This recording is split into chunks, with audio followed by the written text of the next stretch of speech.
I've never met somebody with a fantastic life who did not completely and utterly believe in themselves. I've never seen somebody massively succeed and they didn't believe in themselves, ever. I've never seen somebody who just allows life to happen to them and become blown off course by some sadness, end up doing massively monumental and important things. I've never seen it. And if she leaves me afterwards, let's say she just likes to leave men, I don't care. Yeah. I'm still working. You're still crying. You can't possibly ever beat me. I'll continue to beat you into eternity, as will my bloodline. You will sit and pay the price for the rest of your human years. Even your ancestors above you are disappointed in you, and your offspring for the rest of your lineage will look up and say, my great-great-great-grandfather was a loser because I broke his heart, and now we've been broke ever since. Yeah. Chess and fighting are remarkably similar. Very. You have to know what your next move is going to be countering his next move. And there's no luck. If you lose, you made a mistake. There's no such thing as a lucky punch. If I'm losing a fight, or if I'm beating some guy up, and he hits me with one shot and knocks me out, and people go, that's a lucky punch. He's trained his whole life to punch people in the face, and he punched me in the face. You call that lucky? I call that good. I think it was a very good punch. Excellent. Probably his best punch of his career. No such thing as lucky punches.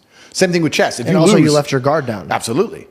It's my fault. Same thing with chess. Brutal self-accountability. If you lose, you made a mistake somewhere. How do you learn that? You have to go back, reflect. You have to watch the game back, play the game back. Where did I make the mistake? You don't blame your opponent. You blame yourself always in chess.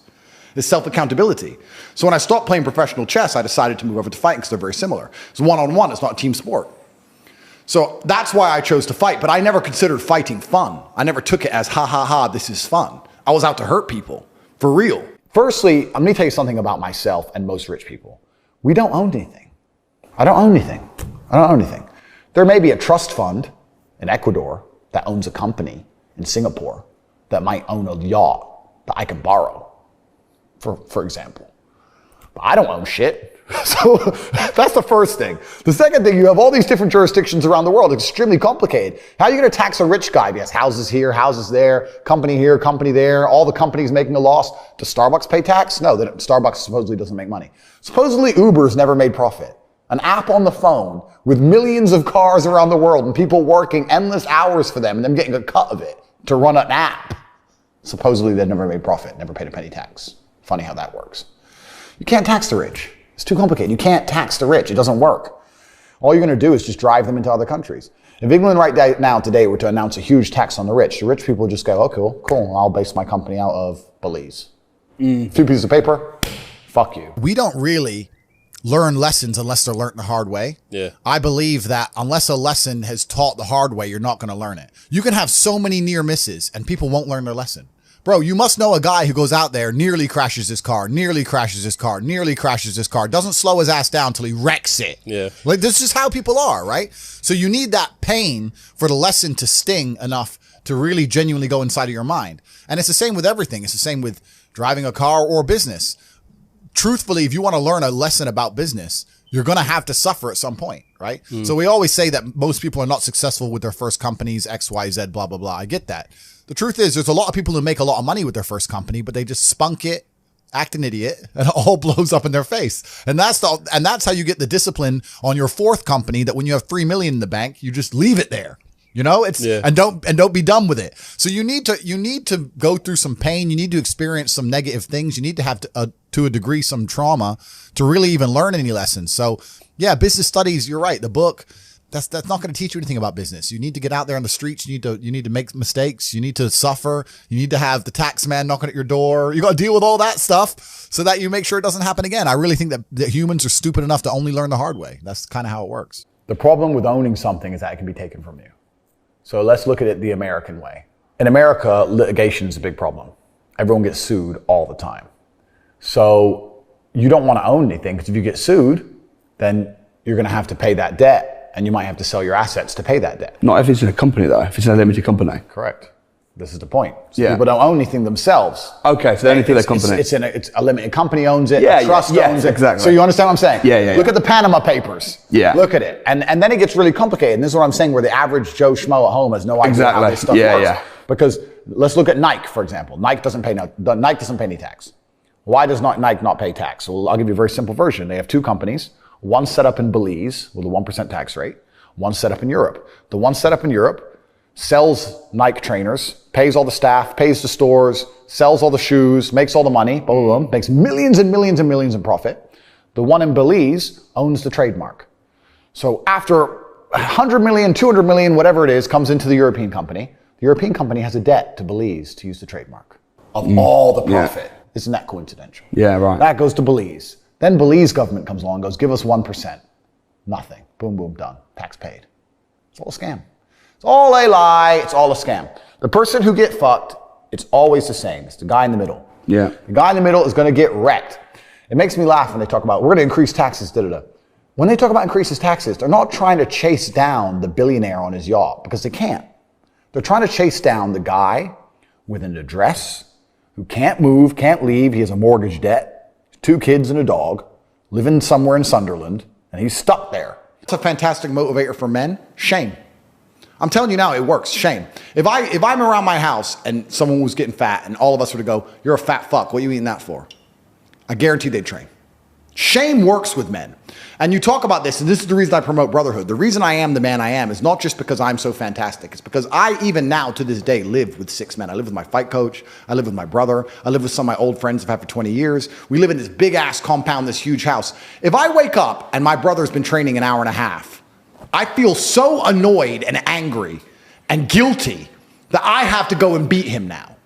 So that competitiveness keeps us constantly at edge. People say me and Tristan are best friends and our brotherhood is fantastic, but it is based on competitiveness. But we don't compete against each other. We compete to prove to each other we're a good teammate in the battle against the Matrix. How do you get there?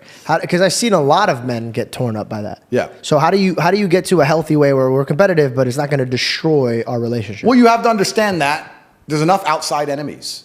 You have to put your ego aside and say, look, there's enough people who already want me dead. We're the same blood. Can't we at least unite against all the people who want me dead? I want you. I'm in competition with you, Tristan. I want to beat you, to prove to you I'm a fantastic teammate to you. As opposed to I want to beat you because I don't like you. And it's a different mentality. And we'll sit there, and my brother and I are in constant, endless competition, but it keeps us sharp.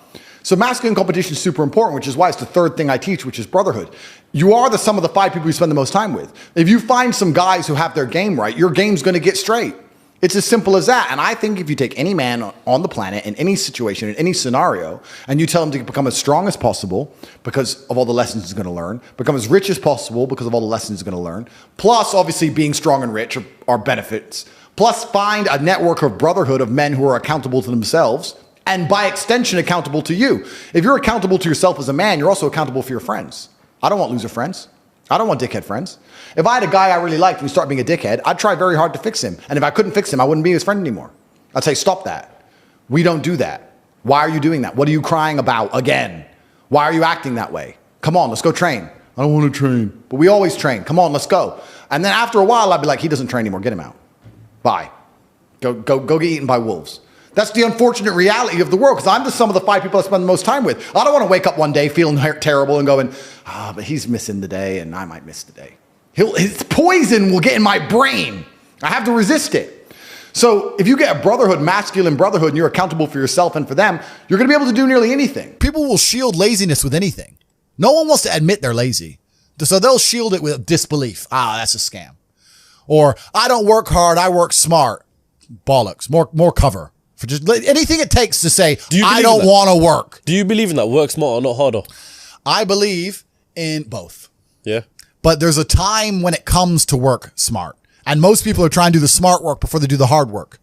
It's kind of like talent, right? You don't notice if you're talented at something until all the hard work's done. Yep. I could be the most talented tennis player in the world, but I don't play tennis. So if I go down the tennis court, Joe Schmo is going to smoke me.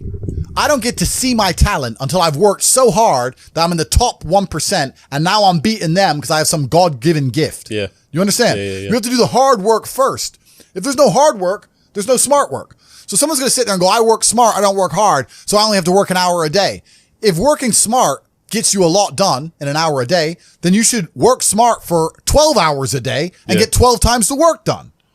I am absolutely and utterly a believer in hard work. I'm a proponent of hard work. I have all this money and all I do is work. My entire life is work. This podcast is work. I'm getting in the car. I'm going to another meeting. Work. I'm going to fuck a bitch. That's work. She's going to be on my arm at the fucking Cannes on the film festival. That's more credibility. I consider it work to fuck her. That's work. I want to go to the gym so I'm in good shape. Work.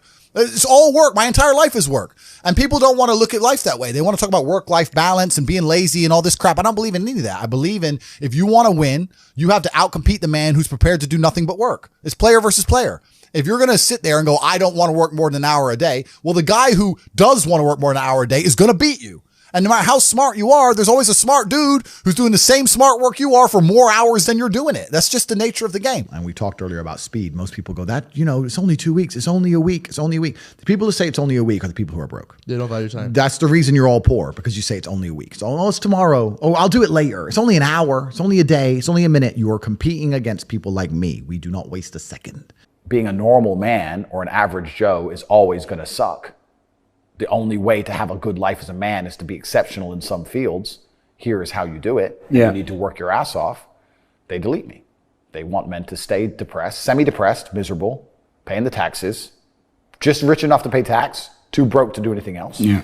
And that's what they want. That's where they want you. So they don't care about men's mental health either. They don't care how many men kill themselves. They don't give a shit. And this is why I talk about the Matrix. People say, why do you talk about the Matrix all the time? And I say there are people who are living right now in a computer-generated reality. If you believe everything you're watching on the news, you are believing a complete false version of reality. And the idea of that reality is to keep your brain occupied enough so that you'll continue to do a shit job for shit wages and pay your taxes until you die. That's exactly that's the plot of the Matrix movie. They're abusing your body and controlling your mind so that your body will sit there and do what they need it to do until you're no longer useful anymore. And that's exactly what's happening. And another question I get is people ask me why I'm so interested in this fight against the Matrix. And I try and explain to people that I believe this fight cannot be avoided. I think you're either combating the Matrix and fighting against the garbage they're telling you, or you're believing it. And if you believe it, then you end up fighting against yourself. You end up fighting against your own mind. You can't avoid the battle. If you're a full-grown man and you believe everything that's on the news, you're going to end up fucking semi-depressed, divorced, miserable, broke. Like your life's shit anyway. There's no way to escape this fight. You're either buying their crap and fighting against your mind, or you're fighting against their crap. There's no other way to do it.